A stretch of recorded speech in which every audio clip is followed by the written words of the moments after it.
Yes, we are still talking about the Kentucky primary tonight. It was so exciting, and right now, all new for you at 5:30. Making news today across the country. It did produce some stunning results. We saw a higher voter turnout for some races and lower than usual for others.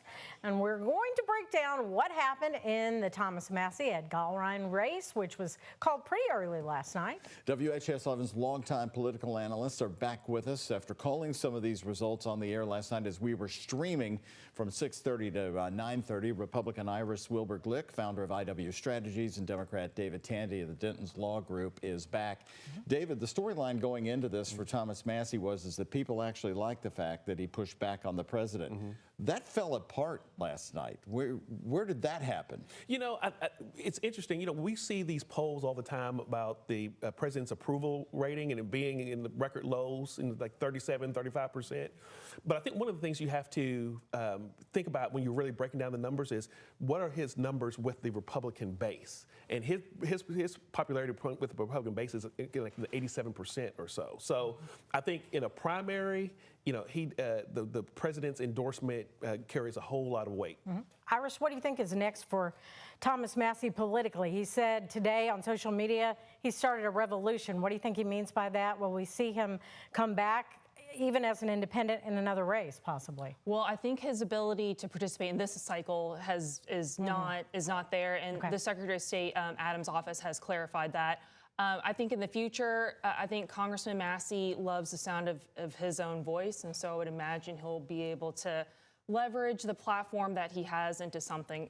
I don't think we've seen the last of him, but I think regarding Kentucky politics, his future is very limited. You know, we brought this up in the air as we were watching his concession speech. It was more like a rally. He was sort of setting the stage for a future political career. How was it that you only won 2 counties out of the 21? Well, again, I think the 2 counties that he won were, one was his home county, one was right next to it. So they knew him from his years of public service as a county judge, executive, and then as well as a member of Congress. The other districts in the other counties, yeah, I mean, he got a decent margin, but not enough to really kind of pull off the victory. Well, let's move to the U.S. Senate race. Yeah, let's talk about the race for Senator McConnell's seat. We've got Andy Barr and we've got Charles Booker. And what I want to know is, how is Charles Booker going to overcome statewide audience, if you will, the voters out there? You know, he's got this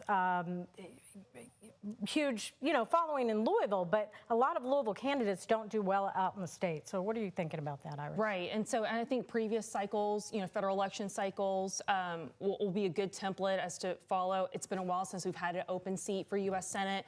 Dates back to 2010 for Senator Paul, now Senator Paul's seat, and so it's been a while since we've really seen a candidate have to win a nomination and then figure that out. I will say, a reminder to Kentuckians, although there's a lot of Kentucky issues that we're talking about, there's a reason these Senate races feel more national, right? And so we'll see how Booker and Barr head-to-head stand on key issues around like the economy, national security, affordability, and I think Kentuckians have shown up time and time again that we have certain Kentucky values, and I don't believe Booker can deliver on those positions. One question for you on this, then we want to move to some top local races that were pretty stunning last night on Charles Booker. Does a progressive Democrat get Mitch McConnell's seat in the end, David?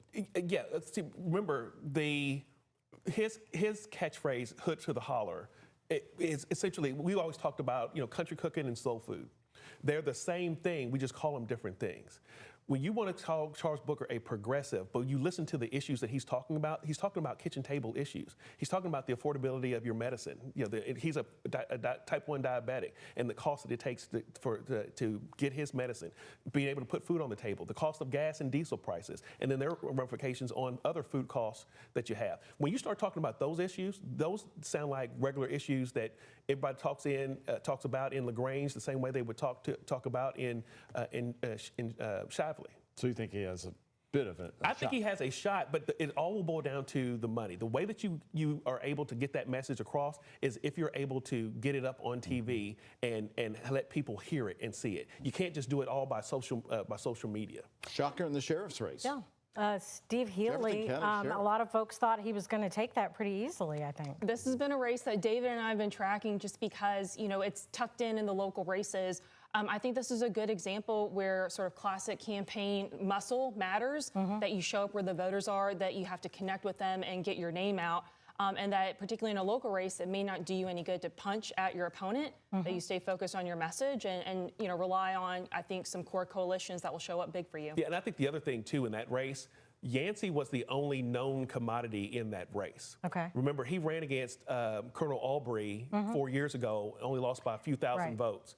You got to remember, too, who his father was. His father was Clarence Yancey. And anybody who knows anything about politics knows Clarence Yancey was a stalwart, particularly in Democratic politics, but he had friends all over the place. I mean, we were talking about county clerk earlier. Right. He and Bobby Coleclaw were tight bosom buddies, and he had that crossover appeal. And I think that's what helped Stephen win. Did that Breen commercial hurt? It did. Yeah, because he said he didn't pay his taxes, and I think some people looked at that and said, he didn't pay his taxes. And then the subsequent attack by Healy's camp against Breen, saying, well, you really weren't a sheriff.